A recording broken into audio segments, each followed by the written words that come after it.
5 दिनों तक चलने वाले दीपावली के महापर्व में धनतेरस का त्योहार सबसे पहले दिन मनाया जाता है और हिंदू पौराणिक मान्यता के अनुसार धनतेरस की तिथि पर भगवान धन्वंतरी का जन्म हुआ था। भगवान धन्वंतरी को आयुर्वेद और अच्छी सेहत के देवता के रूप में पूजा जाता है। दिवाली पर धनतेरस के दिन भगवान धन्वंतरी की पूजा करने से जीवन में सुख, समृद्धि, ऐश्वर्य और अच्छी सेहत का आशीर्वाद प्राप्त होता है। साथ ही दिन खरीदारी करना भी बहुत शुभ माना जाता है। धनतेरस के दिन हर तरह के शुभ कार्य प्रारंभ किया जा सकते हैं। इस दिन विशेष रूप से सोना और चांदी की आभूषण, नए बर्तन आदि खरीदी जाती है। धनतेरस के दिन इस प्रकार की विशेष चीज खरीदने पर मां लक्ष्मी जी का आशीर्वाद मिलता है। ऐसी मान्यता है कि धनतेरस के दिन हम जिस भी वस्तु की खरीदारी करके लाते हैं उसमें 13 गुना की वृद्धि होती है। इसलिए आपको ध्यान रखना है कि कोई भी ऐसी गलती ना करें, ऐसी वस्तु खरीद कर ना लाएं जिससे कि अशुभता आ जाए। तो धनतेरस के दिन ये चीज़ कौन सी है, खासकर मैं आज की वीडियो में आपको बताऊंगी कि आपको इन 13 विशेष चीज़ों में से आपको कुछ ना कुछ वास्तविक खरीदने ही चाहिए।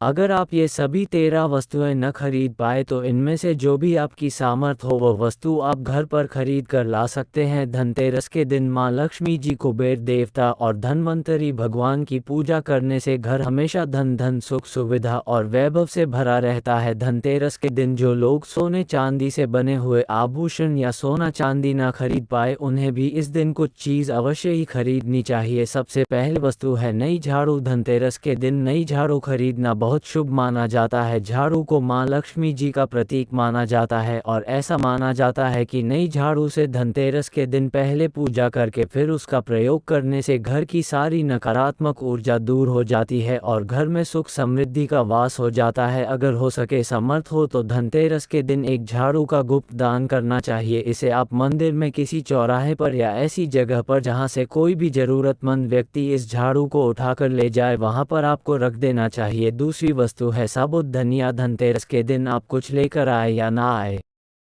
साबुत धनिया तो हर कोई ला सकता है। साबुत धनिया लाकर दिवाली के दिन उस पूजा करने के बाद अपने ही घर में क्यारी में, गमले में डालना चाहिए और ऐसा करने से कहा जाता है कि घर में आपका जो भी धन है, जो भी आए हैं उसमें बरकत होने लगती है। अगर आए दिन अनावश्यक रूप से खर्च होते हो तो उसमें भी रोक लग जाती है। इस दिन नमक भी खरीद कर लानी चाहिए। नमक अगर आप दिल्ली वाला लाते हैं तो और भी सुबह, लेकिन आजकल दिल्ली वाला नमक मिलना हर जगह पॉसिबल नहीं होता है। तो आप जो भी नमक आपको मिल पाता हो वह नमक आप इस दिन घर पर लेकर आए। धनतेरस से लेकर दीपावली के अगले दिन गोवर्धन और भाई दूज तक आप इसी नमक का प्रयोग करें और इन 5 दिनों तक लगातार आपको नमक का पूछा भी घर में लगाना चाहिए। ऐसा करने से तो दरिद्रता दूर हो जाती है और घर से नकारात्मक ऊर्जा भी दूर हो जाती है। चौथी वस्तु जो आपके घर पर लानी चाहिए वह है गोमती चक्र। कहते हैं कि जिस घर में गोमती चक्र होता है वहां सुख, सौभाग्य और समृद्धि की वृद्धि होती है। गोमती चक्र घर पर रखने से वास्तु दोष भी दूर हो जाता है और अगर घर परिवार में किसी भी सदस्य में आत्मविश्वास की कमी हो तो धनतेरस के दिन गोमती चक्र लाकर उनके हाथ से पूजा करवाकर फिर बाद में आपको इन गोमती चक्र को अपने मंदिर में या फिर धन रखने के स्थान पर आपको रख देना चाहिए। ऐसा करने से जो भी संबंधित परेशानी है वह दूर हो जाती है। आपको ये सारी वस्तुएं मार्केट में, पूजा वाली दुकान में बहुत आसानी से मिल जाएगी। पांचवी वस्तु है कौड़िया। कौड़िया आपको सफ़ेद, बुरी, पीली या चित कभी मिल जाएगी, लेकिन आपको जो कौड़िया लानी है वह या तो सफ़ेद लेकर आए या फिर पीले रंग की कौड़िया लेकर आए। कहते हैं जिस घर में कौड़िया होती हैं वहां पर मां लक्ष्मी जी हमेशा वास करती है। कौड़िया मां लक्ष्मी जी को आकर्षित करती है, इसलिए आज के दिन आप 5, 7, 1 या 13 कौड़िया लाकर आप चाहे तो धनतेरस की शाम को या फिर दीपावली की रात को उनकी पूजा करके रोली अक्षत को मारपीट करके फिर एक लाल कपड़े में बांधकर आपको अपने घर में जहां पर भी आप धन रखते हैं वहां रख देना चाहिए। हर साल आप इन्हीं पुरानी कौड़ियों की पूजा कर सकते हैं। हर साल आपको कौड़िया खरीदने की आवश्यकता नहीं है। यदि आप नई कौड़ियाँ खरीदना ही चाहते हैं तो पुरानी कौड़ियों को आप जल में प्रवाहित कर दे। छठी वस्तु है श्रीयंत्र। श्रीयंत्र खरीदते समय देख लीजिएगा कि उसे पर सभी चिन्ह, सभी जो भी निशान होते हैं वो अच्छे से अंकित होने चाहिए। श्रीयंत्र जिस घर में होता है, नियमित रूप से श्रीयंत्र की पूजा जी घर में होती है, वहाँ पर भी कभी धन का भाव नहीं रहता। श्रीयंत्र की उत्पत्ति को लेकर धार्मिक पुराणों में एक लेख मिलता है कि एक बार महालक्ष्मी जी परेशान होकर पृथ्वी से वैकुंठ लोक चली गई। माता के रुष्ट हो जाने से धरती पर बहुत सारी समस्याएं प्रकट हो गई। ब्राह्मण और महाजन बिना लक्ष्मी जी के निधन हो गए। तब ब्राह्मणों में श्रेष्ठ वशिष्ठ मुनि ने निश्चय किया कि मैं लक्ष्मी जी को प्रसन्न कर पृथ्वी पर वापस ले आऊंगा। जब मुनि वशिष्ठ बैकुंठ में जाकर माँ लक्ष्मी जी से मिले तो उन्हें पता चला कि माँ लक्ष्मी जी तो परेशान है और वह किसी भी स्थिति में पृथ्वी पर आने को तैयार नहीं है। तब वशिष्ठ जी ने वहीं पर बैठकर भगवान विष्णु की आराधना शुरू कर दी। नारायण ने प्रसन्न होकर मुनि वशिष्ठ को अपने दर्शन दिए।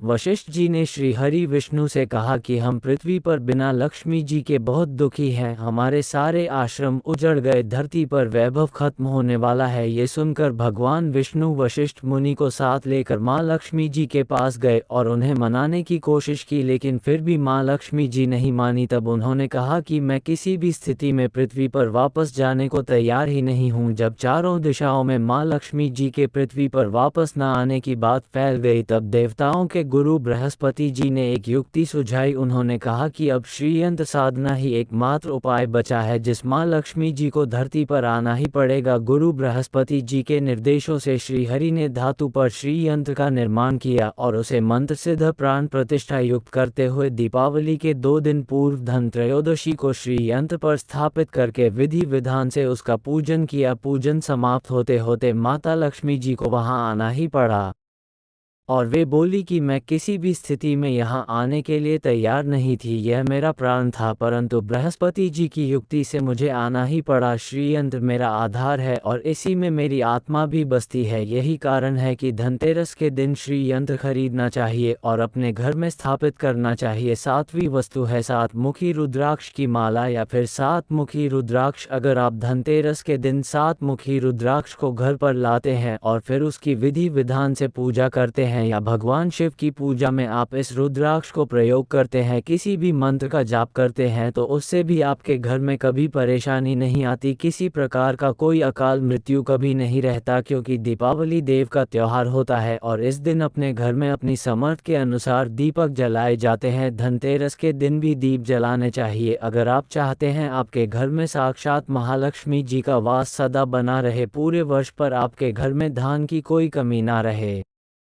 आपको कभी कर्ज लेने की नौबत ना आए, तो ऐसे में धनतेरस की शाम को आप 13 दीपक घर के अंदर और 13 दीपक घर के बाहर जलाएं। ऐसा करने से भी माँ लक्ष्मी जी का आशीर्वाद प्राप्त होता है। और धनतेरस के दिन 8वीं जो वस्तु है वह आपको मिट्टी के दीपक जरूर खरीद कर लाने चाहिए। मिट्टी के दीपक आप अपनी समझ के अनुसार खरीद कर ला सकते हैं। अगर हो सके तो किसी जरूरतमंद को जहाँ पर धन का भाव हो, ऐसे घर में आप मिट्टी के दीपक का तेल सहित और बाती सहित हुई दान भी कर सकते हैं। 9वीं वस्तु जो आपको खरीद कर लाने चाहिए वह है लक्ष्मी जी और गणेश जी की मूर्ति। वैसे तो मिट्टी की मूर्ति ही घर पर लाना शुभ होता है, लेकिन यदि आप मिट्टी की मूर्ति ना लाना चाहे तो धातु की मूर्ति जैसे कि आप चांदी की, सोने की या पीतल की मूर्ति भी घर पर ला सकते हैं। अगर आपके पास पहले से ही मूर्तियां हैं तो आप जरूरी नहीं है कि हर दीपावली पर मूर्ति खरीदें। धातु की मूर्ति यदि है तो हर साल आप मूर्ति ना खरीदें, लेकिन मिट्टी की यदि मूर्ति है तो उनका विसर्जन कर आपको धनतेरस के दिन नई मूर्तियां लाकर उनकी पूजा विधि विधान से करनी चाहिए। धनतेरस के दिन खरीदी गई नई मूर्तियां की पूजा आपको दीपावली की शाम को करनी चाहिए। धनतेरस के दिन आप भगवान गणेश और माँ लक्ष्मी जी की जो मूर्ति खरीदे वो खरीदते समय ये ध्यान रखें कि दोनों मूर्ति अलग अलग होनी चाहिए और दोनों ही मूर्ति में भगवान गणेश और लक्ष्मी जी बैठी हुई मुद्रा में हो, खड़े भी मुद्रा में लाई गई जो मूर्तियां होती है वह उग्र स्वभाव की और चंचल मानी जाती है। अगर आप खड़ी मुद्रा वाली मूर्तियां लेकर आते हैं तो ऐसे में धन का भाव आपके घर में लगातार बना रह सकता है। और आपको ध्यान रखना है कि जो मूर्तियां आप लेकर आए वो कहीं से भी खंडित ना हो, टूटी भी ना हो। गणेश जी की प्रतिमा खरीदते समय ध्यान रखें कि उनकी जो सूंड है वह बिन तरफ मुड़ी हुई हो और उनका वाहन मूषक भी उसे मूर्ति में जरूर बना हो और भगवान गणेश के एक हाथ में लड्डू या मोदक भी होना चाहिए।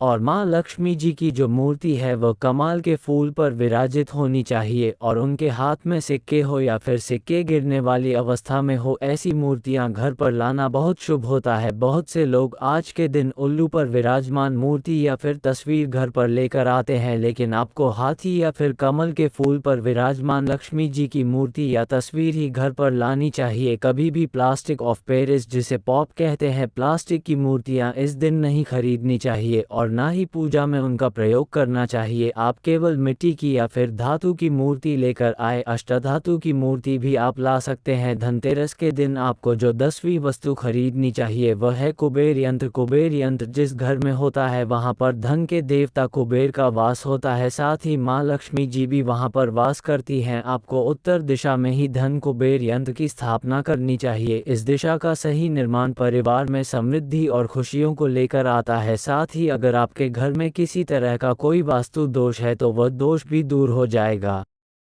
और व्यापार में आपका कारोबार में खूब बरकत भी होगी। कई बार लोग खूब मेहनत करने के बाद भी उतना धन नहीं कमा पाए जितनी आप मेहनत करते हैं, और मेहनत करने के बाद भी आपके धन की तिजोरी खाली ही रहती है। तो उसे पूरा साल भर रखने के लिए आपको धनतेरस के दिन और दिवाली के दिन कुबेर यंत्र की विधि विधान से पूजा भी करनी चाहिए। कुबेर देवता के मंत्र ओम यश रजाई विद्महे वैष्णव बने धीमहि तन्नो कुबेरे प्रचोदयात का कम से कम एक माला या 51 बार जाप करना चाहिए। 11वीं वस्तु है सोने चांदी के आभूषण या फिर सिक्का। अपनी सामर्थ्य के अनुसार आपको आज के दिन सोने चांदी के आभूषण या फिर कोई भी चांदी का सिक्का खरीदना चाहिए और उसकी भी पूजा आपको करनी चाहिए। यदि आपकी सामर्थ्य ना हो तो आप सोने चांदी के आभूषण कैसे बजे मिट्टी के बर्तन या एक चम्मच भी आज के दिन यदि खरीद कर घर लाते हैं तो उससे भी आपके घर में पूरे साल खूब बरकत होती है। सब जानते हैं कि धनतेरस के दिन नए बर्तनों की खरीदारी की जाती है, लेकिन नए बर्तनों में भी आपको ये ध्यान रखना है कि आज के दिन यदि आप पीतल के बर्तन खरीद कर लाते हैं तो वह ज़्यादा शुभ होते हैं। आप पुराने टूटे हुए बर्तनों को बदलकर भी नई बर्तन घर पर खरीद कर ला सकते हैं। जिसकी यदि समर्थ बर्तन खरीदने की ना हो तो उन्हें आज के दिन केवल पूजा से संबंधित जो भी सामग्री है वह खरीद कर घर लाने चाहिए। ऐसा करने से भी आपको धन कुबेर भगवान और माँ लक्ष्मी जी का आशीर्वाद प्राप्त होता है। जिसकी अगर समर्थ हो तो वह अपनी समर्थ के अनुसार इस दिन कुछ भी चाहे वह खरीद सकता है। लेकिन बर्तनों में आपको लोहे के बर्तन स्टैंड भूल से भी नहीं खरीदने चाहिए। लोहे के बर्तन खरीदने से एक तो शनि दोष लगता है, शनि ग्रह से संबंधित परेशानियां आपके जीवन में आपकी कुंडली में घर परिवार में आ सकती हैं और राहु केतु ग्रह भी बलवान हो जाते हैं। 13वीं वस्तुएं पूजा का सामान और धार्मिक पुस्तक। अगर आप अब तक बताई गई सभी 12 वस्तुएं खरीदने में असमर्थ हैं तो आज के दिन यदि आप अपने घर में पूजा से संबंधित कोई भी वस्तु खरीद कर लाते हैं जैसे कि मिट्टी के दिए वगैरह कुछ भी लेकर आते हैं तो उससे भी आपको धनतेरस के दिन की गई पूजा का पूर्ण अवश्य ही प्राप्त होता है।